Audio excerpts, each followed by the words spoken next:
ተነሽኝ ይራውስ ነው እንዴ? ለምን ተዘጋጀሹ? ለምን ምለብሹ? መቼም ትጃር ለማ አሁን መሄድ አለብኝ። እንደውም በጣም አርፍጃለሁ እስካሁን መቆየቴ። እንዴ ማም ምን ማለትሽ ነው? በቃ ትጂ። ቆይ ለምንድን ነው እዚህ ያለዚህ መቆየት ያስጠላሽ? ምክንያቱም ሄጄ የምሰራው ትልቅ ስራ አለኝ። እስከዛ ድረስ ደግሞ እዚህ መምጣቴ ማንም ሰው ማወቅ የለበትም። ዝም በይ። ምን ነው? እሺ ዝም በይ።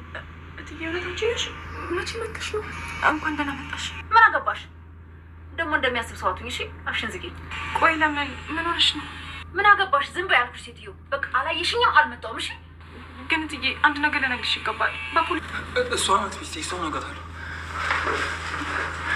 ቆይ ምንሱ መጠለሽ ሚትንሽ ይህ ውሻ ሆን ብሎ ነው። አረሳትም። በእኛ ለመጫወት ፈልጎ ነው። ምን ማለት ነው? ሚስት ማለት ወይዘሮ ሄለን ወደ ቤት በድብቅ ገብታለች። ቤት ገብታ ኤሉሽም ተባባሪዋ እንድትሆን አድርጋታለች። ወይዘሮ ሄለን በብዙዎች በፖሊስ እየተፈለገች እንደሆነ ቤተሰቡ ሁሉ አውቋል። ግን ደግሞ እሷ እንደምንም ብላ ቤት የምትገባበትን መንገድ አመቻችታለች።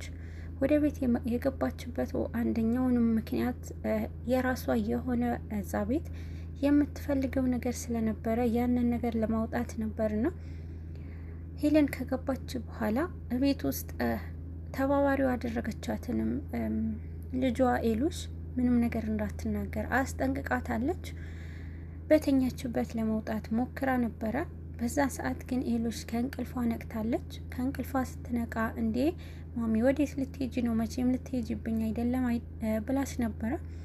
እንዴት ምን ይመስልሻል? ልሄድ ነው አሁን መሄድ ግዴታ አለብኝ ብላታለች። ኤሉሽ በዚህ ሰዓት እንዴ ማም ለምንድን ነው የምትሄጂው? ቆይ ለምን ትደባበቂያለሽ? ሄድ ብቆሽነት ለምንድን ነው ብላታለች። ኤሉሽ የተናገረችው ነገር ምንም ግድ አልሰጣትም። ነገርኩሽ እኮ እያለች ኮስተር ብላ ስትናገርባት ነበረ። የምትደባበቂበትንም ነገር ግልጽ አድርጊልኝ ማም፣ የሆንሽውን ነገር ምንድን ነው እያለች ነበርና በዚህን ጊዜ ሄለንም ምንም እንኳን ማስረዳት የማትችለው ነገር ስለነበረባት ይበልጥ ግን ኤሉሽ ላይ ቁጣ ስትላት ነበርና ወይዘሮ ሄለን ማንም ሰው ወደ ቤት ትመጣለች ብሎ አላስብም። አብዛኞቻቸው ቤት መጥፋቷ አስጨንቋቸዋል። እሷ ግን በድብቅ እየመጣች ከኤሉሽ ተገናኝታ የምትፈልገው ነገር አድርጋ ወደ ቤት ወደምትሄድበት ትሄዳለች። ወደዚህ ቤትም ተመልሳ እንድትገባ መጀመሪያ ከታገተችበትም እንድታመልጥ የረዳት ጆ ነበረ። ጆ ደግሞ መልሶ እሱም ሄለንን ካስመለጣት በኋላ በራሱ ወጥመድ ውስጥ ገብተዋል። የጆ ትብብር ካደረገ በኋላ ሄለንንም የራሱ ሕይወት አደጋ ላይ ጥለዋል ማለት ነው። ምክንያቱም ሄለን ወደ ቤት እንድትገባ እንጂ የፈለገችው ጆ ደግሞ ከዛ በኋላ ስለሱ ግድ አልሰጣትም ነበረ። ግን ደግሞ አሁን ላይ ከታገተችበት ካስመለጣት በኋላ ጆንም እሱ መልሰው በጣም በመጥፎ ነገር ሲያሰራሩት ነበርና ግን ደግሞ አሁን ላይ ጆን በጣም መጥፎ ነገር አድርጓል። ኤሉሽ ጃኬት ኪስ ውስጥ ብዙ ነገር የሚሰማበት ነገር አድርጓል ማለት ነው። አሁን ላይ ወይዘሮ ሄለን በየትኛው መንገድ ብትርቅም የምትያዝበት ጊዜ የቀረበ ይመስላል። አንደኛ በመጀመሪያ አዶኒ ቤት ውስጥ እየተከታተላት ነበርና ወይዘሮ ሄለን መምጣቷን አውቋል። ከኤሉሽ ጋር ሆነው አብረው ሲደባበቁ አይቷቸው ነበርና አዶኒ መጥፎ ሁኔታ እንዲሆን አደንዛዥ ነገር አጠጥተዋለች እና እሱ እንደተከተላት ገብቶ ከኋላ አጥቅተዋለች ሄለን። በዚህን ሰዓት አዶኒ ራሱን እንዲስትና ምንም እንዳያውቅ አድርገዋለች ማለት ነው። በዚህን ሰዓት አሁን ላይ ወድቆ ካገኘ በኋላ ቤሉልም አንስቶታል። ማነክ እያለ ዞር በልልኝ ማንነቱን እንደጠፋበት ሲነግረው ነበረ። በዚህን ሰዓት ቤሉል ድንጋጤ ውስጥ ገብቷል። ምን እያልከኝ ነው? ሆንከው ነገር አለ ብሎት ነበረ። ቤሉልንም መመለስ አልቻለም። ለቤሉል መልስ መመለስ አልቻለም። ማንም ሰው እንደማያውቅ ነው። ይህ አውቆ እየሸወደ እንዲሆን ይሆናል እንዴ በማለት ለመጠየቅ ሞክረዋል ማለት ነው። ቤሉል ምንም ነገር ያገኘው ነገር የለም። ቤሉል ከአዶኒ ምንም ነገር እንደረሳ ነበረ እሱም ያስተዋለው። አሁን ላይ ኑኑ ከጠዋት ተነስታ ጎደ ስትል ነበርና ቁርስ ለማቀራረብ ሄለን ደግሞ ከዛ ሰዓት ለመውጣት ያሰበችበት ሰዓት ነበርና ቤት ውስጥ በጣም ከኤሉሽ ጋር ተጣልታ ነበረ ለመውጣት ያሰበችው ሄለን። በዚህን ሰዓት ሄለን ለመውጣት በምታስብበት ሰዓት ኑኑ ሳሎን ላይ ነበረችና አንድ ምክንያት እየፈለገች ነበረ የምትወጣበት። ግን ደግሞ ኤሉሽ ከሳሎን ምንም ንቅንቅ ማለት አልቻለችም እና በዚህን ሰዓት ግን መሲም ወደ እሷ መጥታለችና ወደ ኑኑ መሲ ለኑኑ በጣም ደስ እንዳላትና ቤተሰብ ስለፈቀደላት ደስ ብሏታል።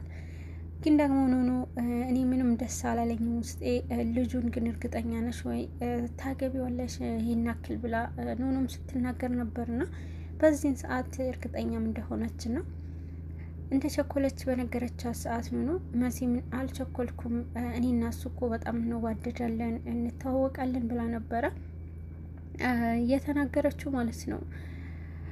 ስለ ቴዲ ያላትን አመለካከት በሙሉ ኮንፊደንስ ሆና ነበረ ስትናገር የቆየችው መሲ። በዚህን ሰዓት መሲም ወደ ክፍሏ ለመሄድ በምትሞክር ሰዓት መሲ አግኝታታለች ማለት ነው። ሄለን ስታገኛት በጣም ደንግጣለች። ሄለን ስታያት አፏን በመያዝና እንዴት እየመተሻል እንዲ እንኳን ደህና መጣሽ እንዲ ደህና ነሽ እያለች ስለተጨነቀችላት ስታወራ ነበረና በዚህን ሰዓት ምን አገባሽ መምጣቴ፣ አሁን ዝም በይ፣ መምጣቴን ለማንም እንዳትናገሪ በማለት ታስፈራራታለች ማለት ነው። እንዴት ምን ሆነሽ ነው ስለጠፋሽብን ተጨንቀናል እያለች ነበረ መሲ። ግን ደግሞ አሁን ላይ እሷ ምንም አልመሰላትም ነበርና ምንድነው የምትይው? አሁን ምልሽን አድርጊ፣ እኔ እዚህ አላየሽኝም፣ መምጣቴም ደግሞ ለማንም እንዳትናገሪ ብላ ታስጠነቅቃታለች። ግን እትዬ እያለች ዘመበ ያልኩሽ እያለቻት ነበርና በዚህን ሰዓት መሲ ምንም ማድረግ አልቻለችም እና ደግሞ ልነግርሽ የሚገባ ነገር አለ ብላት ነበረ መሲ። ምንድነው የምትነግሪኝ እያለች ነበርና ለመሲ ያለቻትም የውልሽ በፖሊስ እየተፈለግሽ ነው ብላ መሲ ስትናገር ነበረ። አያገባሽም አንቺ ዝም በይ እያልኩሽ አይደል እንዴ እያለች ምንም እንዳታወሪ እያለች አፏን ይዛታለች ማለት ነው። አሁን ላይ ሄለን ከዛ ቤት እንድትወጣ መሲ እንድታግዛት እየጠየቀቻት ነበረ። ፈጥነሽ እህትሽን ከዚህ ዞር አድርጊልኝ ስትላት ነበረ። መሲ ደግሞ ይህ ነገር ማድረግ አልፈለገችም ነበረ። ግን ደግሞ ሄለን ቤት ውስጥ ከሆነች የቴዲና የመሲ ግንኙነት እንደማይፈቀድ በደንብ አድርጋ ስላወቀች እኔ እንደውም ለራሴ ብላ ቴዲና እኔን እንዳንጋባት አድርጋለችና ስለዚህ ራሴ መርዳት አለብኝ ብላ ተናግራለች ማለት ነው። በዚህን ሰዓት መሲ እህቷንም ኤሉሽ ከቦታው ዞር አድርጋት ሄለንም እንድትወጣ አድርጋለች ማለት ነው። ግን በመጨረሻ ቴዲ ወደ መሲ እንደተፈቀደላት ከነገረችው በኋላ ቴዲ ወደ መሲ መጥቶ ነበርና እንደ አጋጣሚ ሄለንም ከቤት ስትወጣ ቴዲ አግኝቷታል ማለት ነው። ቴዲ ባያት ሰዓት እሱም በጣም ደንግጦ ነበረ። ሄለንም ሲያያት እሱም ተገርሟል። በሁለታቸው መሀል ፍጥጫ ነበርና በመሀል ግን እዚህ ምን ታደርጋለህ ብለዋለች። ቴዲ እዛ ቤት መምጣቱ በጣም አስጨንቋታል ማለት ነው። ግን ደግሞ እሱም ሸውዷታል። የመጣሁትማ እያለ ልጅሽ ላይ አንቺ ስለሌለሽ ልጅሽ እየመጣሁ ጠይቃታለሁ እያለ ነበርና በዚህን ሰዓት ሁለቱም በጣም ማውራት ያለብን ነገር አለ እያለችው ነበርና እዚህ ሊሆን አይችልም፣ ውጭ ላይ ጠብቂኝ ብሏታል። ሄጂ መጠየቅ አለብኝ ብሎ መሲን ሳያት መውጣት እንደማይችል ለራሱ ስለሚያውቅ ወይዘሮ ሄለንን ውጪ እንድትጠብቅ እዚህ በኋላ እዛ ጠብቀሃለው እያለችው ነበርና በዚህን ሰዓት አሁን ላይ አዶኒ ምንም አለማስታወሶ ቤሉል አስጨንቆታል። ይሄ እውነቱ ከሆነ አሁን ላይ ሄደን ማስተካከል እንችላለን ብሏል። ቤተሰቡ ሁሉ ለመጠየቅ ለመሰብሰብ ተገዷል ማለት ነው። ቤሉል ፈጥኖ የውልክ አዶኒ ምንም ነገር አታውቅም፣ ምንም አታስታውስም እያለ ሲጠይቀው ነበረ። አዎ አንተ ማነክ? እኔ ምንም እንትን እያልኩኝ አይደለም እያለ ነበረ። በዚህን ሰዓት ቤተሰቡ ሙሉ ቤሉል በመጥራት የተፈጠረው ነገር ሁሉ ቤተሰቡን አንድ በአንድ ለመጠየቅ ሞክሯል። ሁሉም ቤተሰብ ወደ አዶኒ በሚመጣ ሰዓት አዶኒን ሰላምታ ለመጠየቅ ሞክረዋል ቤተሰቡ። ግን ደግሞ አዶኒ ምንም ፍዝዝ ብሎ ነበርና በወሰደው መድኃኒት ምክንያት ምንም ነገር ማስታወስ አልቻለም።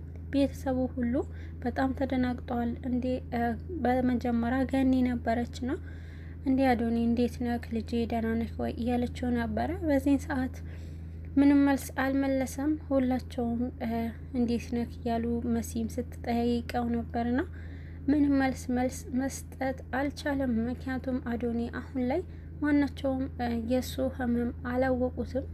አውቆ እያስመሰለ ነው ብለዋል።